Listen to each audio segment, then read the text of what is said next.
La educación en la Edad Antigua. La Edad Antigua es la época histórica que coincide con el surgimiento y desarrollo de las primeras civilizaciones, en donde la mayor atención se presta al descubrimiento de la escritura.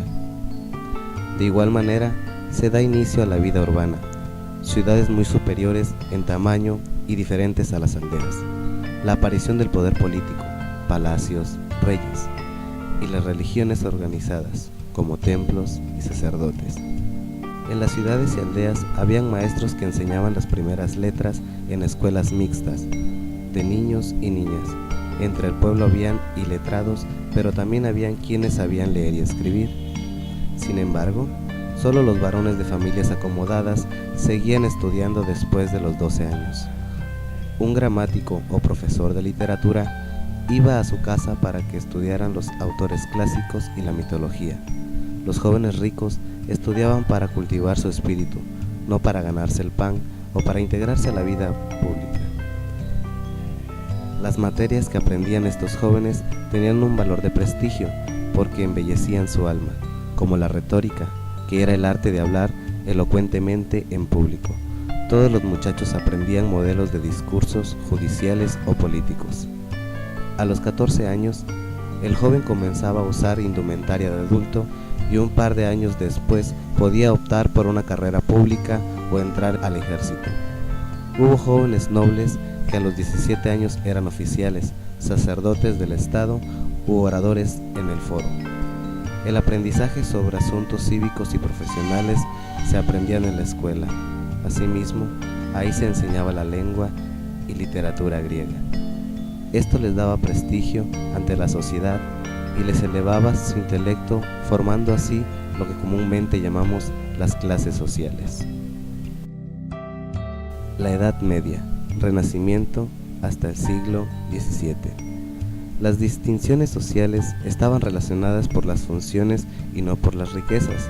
La sociedad feudal estaba dividida en el clero, la nobleza y el pueblo. Durante esta época aparecen las causas ligadas a la educación y religión cristiana, cristianismo y germanismo. Estos factores orientaron a la educación poniendo mayor atención a la vida emotiva que a la intelectual. La educación monástica y catedral, Edad Oscura. Para los monasterios era primordial llevar una vida religiosa. En segundo término quedaba lo educativo y lo cultural, dejando a un lado el aspecto intelectual. En ellos se enseñaban signos de escritura, cantos, gramática y libros sagrados. El siglo XI nace la educación palatina y estatal, posterior a la educación monástica.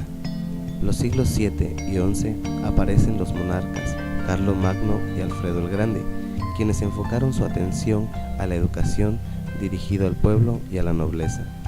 La educación universitaria se da en el siglo XVII y siglo XVIII. Surge la de París y también la de Oxford. En ellas se daban 4 tipos de estudio: arte, teología, medicina y derecho. La educación en la Edad Moderna. El análisis de este capítulo tiene como finalidad conocer sobre el pensamiento pedagógico del humanismo moderno y la educación en la Edad Moderna en su contexto histórico y sus doctrinas y los aportes que hicieron cada uno de los autores. Javier Las Palas.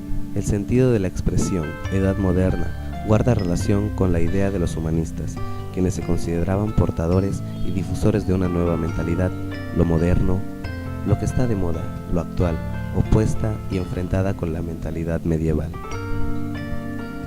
Humanismo y Renacimiento. El Renacimiento fue un periodo en el que el estudio de las matemáticas y los clásicos llegó a extenderse debido al interés por la cultura clásica, griega y romana.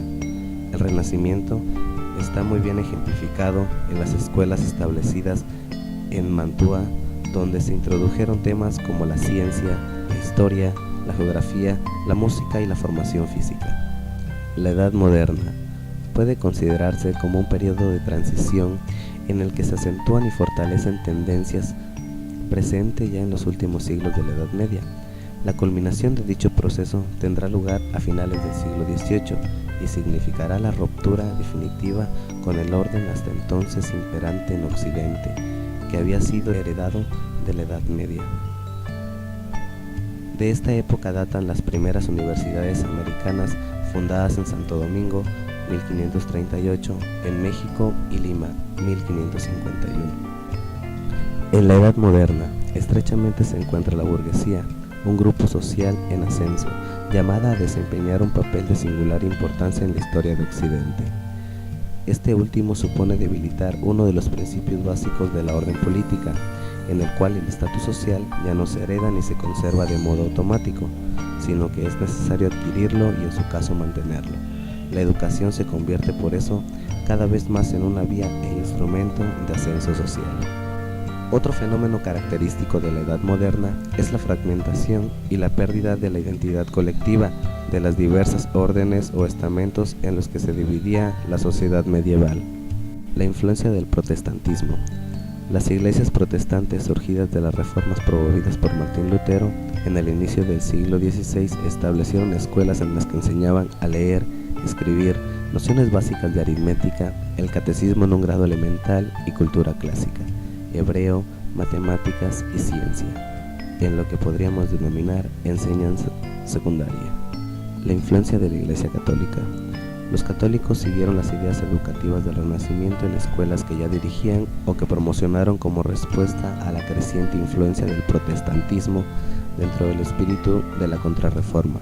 Ello supone un replanteamiento de las relaciones y del equilibrio entre dos tipos de formación que se enderezan a la consecuencia de dos objetivos, aunque no necesariamente contrapuesta ni fácilmente disociable: la formación religiosa, que aspira a conducir al hombre a la plenitud de tipo sobrenatural, y la formación humana, relacionada con la plenitud de éste. El sabio moderno persigue, sin embargo, una finalidad adicional que con cierta frecuencia oscurece a la primera. Le interesa conocer, pero con el objetivo de dominar al mundo y aprovechar sus recursos. Ellos suponen, sin embargo, la progresiva pérdida de la unidad del saber científico y a más largo plazo su definitiva fragmentación, cuyos efectos se harán sentir con claridad a partir del siglo XVIII. La enseñanza y el cultivo de la ciencia ya no son asuntos del que se ocupe casi en exclusiva los eclesiásticos, como en la Edad Media. Desarrollo de la ciencia en el siglo XVII. El siglo XVII fue un periodo de rápido progreso de muchas ciencias y de crecimiento de instituciones que apoyaban al desarrollo del conocimiento científico. Nuevos temas científicos se incorporaron en los estudios de las universidades y de las escuelas secundarias. El más destacado educador del siglo XVII fuera Jan Komensky, obispo protestante de Moravia, más conocido por el nombre latino de Comenio. Enseñar a través de todas las cosas a todos los hombres, postura que se conoce como Ansofia. Durante la Edad Moderna se asiste también al progreso-desarrollo del individualismo, cuyos orígenes podrían situarse en la última etapa de la Edad Media. Mientras el hombre medieval vivía inmerso en una comunidad rural de tamaño reducido, en el cual se integraba de un modo casi natural, el hombre moderno formaba parte de estructuras políticas y sociales más complejas que reclamaban el establecimiento de vínculos más sutiles y menos directos. Por otro lado, el conjunto de transformaciones de todo tipo que hemos descrito y la nueva mentalidad imperante proporcionan a las personas el tiempo y las condiciones adecuadas para la introspección y generan a ellas el deseo de autoconocimiento. Con el tiempo, todos estos pequeños cambios acabarán transformando por completo la vida diaria de los europeos, aún constituyendo una unidad de fondo. Es posible dividir la Edad Moderna en tres fases históricas de características bien diferenciadas: la época del humanismo, estrecha asociada al renacentismo, el periodo de las reformas religiosas, que en el terreno cultural coincidirían con el barroco y la edad de la Ilustración. Desde el punto de vista estrictamente pedagógico, es imposible delinear tres grandes concepciones educativas que corresponden con los tres movimientos culturales reseñados y cuya vigencia viene a coincidir a grosso modo con la de estos. La pedagogía del humanismo sirve de transacción entre la educación medieval y la moderna y anima la educación europea desde finales del siglo XV hasta finales del siglo XVI. Aunque es su última etapa, convive con las nuevas concepciones pedagógicas de inspiración religiosa. Esta última son las que imperan durante el siglo XVII y buena parte del siglo XVIII y da lugar al llamado realismo o disciplinarismo pedagógico. Siglo XVIII. Durante el siglo XVIII se estableció el sistema escolar en Prusia. En Rusia empezó la educación formal. Durante el mismo periodo se introdujeron el método monitorial de enseñanza, por el que cientos de personas podían aprender con un profesor y la ayuda de alumnos monitores o asistentes. Los dos planes abrieron la posibilidad de la educación de masas. El teórico educativo más relevante del siglo XVII fue Jean-Jacques Rousseau. Edad contemporánea. El siglo XIX fue el periodo en que los sistemas nacionales de escolarización se organizaron en Reino Unido, Francia, Alemania, Italia, España y otros países europeos. Friedrich Schiller, en Cartas sobre la educación estética, mencionó que el arte era como principio que armonizaba la naturaleza y el espíritu de la razón. El más influyente seguidor de Rousseau fue el educador suizo Johann Pestalozzi. Su principal objetivo era adaptar el método de enseñanza al desarrollo natural del niño. Para lograr este propósito, consideraba el desarrollo armonioso de todas las facultades del educando, cabeza, corazón y manos. El siglo XX, la educación centrada en la infancia. A comienzos del siglo XX, la actividad educativa se vio muy influenciada por los escritos de la feminista y educadora sueca Ellen Key. La educación progresista era un sistema de enseñanza basado en las necesidades y en la potencialidad del niño, más que en las necesidades de la sociedad o en los prospectos de la religión. A partir de este siglo, inicia el surgimiento de diversas teorías pedagógicas que se van adecuando a las necesidades cambiantes del educando, las cuales ofertan diferentes alternativas para responder a las problemáticas actuales. Entre ellas encontramos individualización, socialización, activismo, intuición, juego y creatividad. Hemos visto entonces cómo a lo largo de la historia se ha tratado de responder a las necesidades educativas imperantes en cada época.